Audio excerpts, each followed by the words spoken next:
UP 80 news, खबर से असर तक। डेली न्यूज अपडेट पाने के लिए हमारे चैनल को सब्सक्राइब करें और बेल आइकन को दबाना बिल्कुल भी ना भूलें।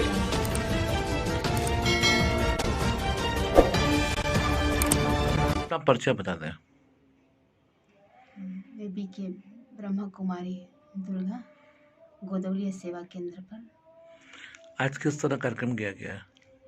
आज पीस पॉइंट सेवा यहाँ जवाहर नगर सेवा केंद्र पर चित्र प्रदर्शनी के माध्यम से शिवरात्रि की आध्यात्मिक रहस्य बताए जाएंगे कि शिव परमात्मा इस धरा पर कैसे आते हैं और आकर के इस सृष्टि पर जो पापाचार, अत्याचार, दुराचार, भ्रष्टाचार, असत्य, हिंसा, ये जो फैल गई हैं कुरीतियाँ, उसका कैसे विनाश करके आदि सनातन देवी देवता धर्म की पुनर्स्थापना कर रहे हैं।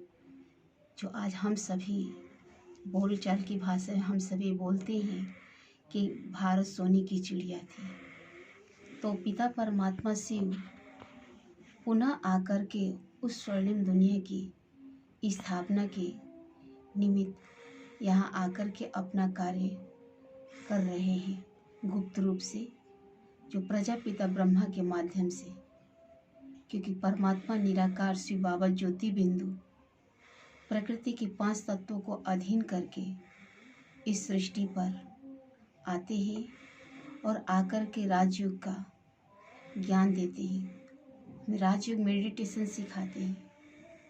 उस मेडिटेशन से हम आत्माएं कैसे तनाव से मुक्ति पाएं, डिप्रेशन से मुक्ति पाएं, दुखों से छुटकारा पाएं, जीवन को कैसे सुखमय बनाएं और हमारा जीवन का उद्देश्य क्या है, मेरे जीवन का लक्ष्य क्या है, वो पिता परमात्मा बताते हैं कि मैं कौन हूँ, कहाँ से आई हूँ, वापस हमें रिटर्न कहाँ जाना है।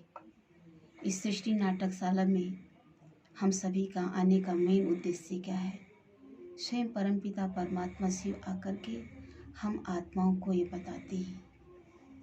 और कहाँ से लोग आए हुए हैं आज?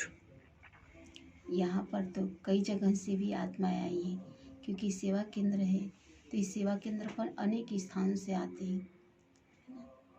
ये कार्यक्रम कब तक चलेगा? ये कार्यक्रम 5 दिनों तक चलेगा।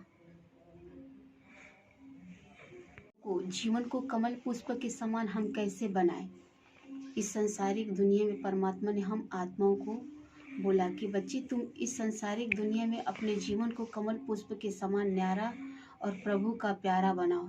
जैसे कमल का पुष्प होता है, कीचड़ और पानी से ही उसकी उत्पत्ति होती है, लेकिन फिर भी उससे उपराम रहता है। ठीक इसी प्रकार परमपिता परमात्मा शिव ने हम आत्माओं को कहा कि सृष्टि में निमित्त मात्र अपने को समझो, कि परमात्मा ने इस सृष्टि में हम आत्माओं को भेजा है कर्म करने के लिए। लेकिन जब हम कर्म करते हैं, घर गृहस्थ में रहते हैं, अपने परिवार में रहते हैं, तो हमें ये सोचना है कि गॉड के बच्चे हैं और गॉड के बच्चों के लिए हम उनकी पालना के लिए निमित्त हैं, और निमित्त मात्र समझ करके जब हम हर कर्म करेंगे तब हमारी बुद्धि इस सांसारिक दुनिया से उपराम रहेगी। और जब हम निमित्त समझ करके नहीं कार्य करते हैं तो धीरे धीरे इस संबंधों में, विकारों में, सांसारिक दुनिया में हम लिप्त होते जाते हैं। और लिप्त होते होते एक समय ऐसा आता है कि हम स्वयं को ही भूल जाते हैं कि मैं कौन हूँ, कहाँ से आया हूँ, मुझे कहाँ जाना है और किसने सृष्टि रूपी रंगमंच पे आए।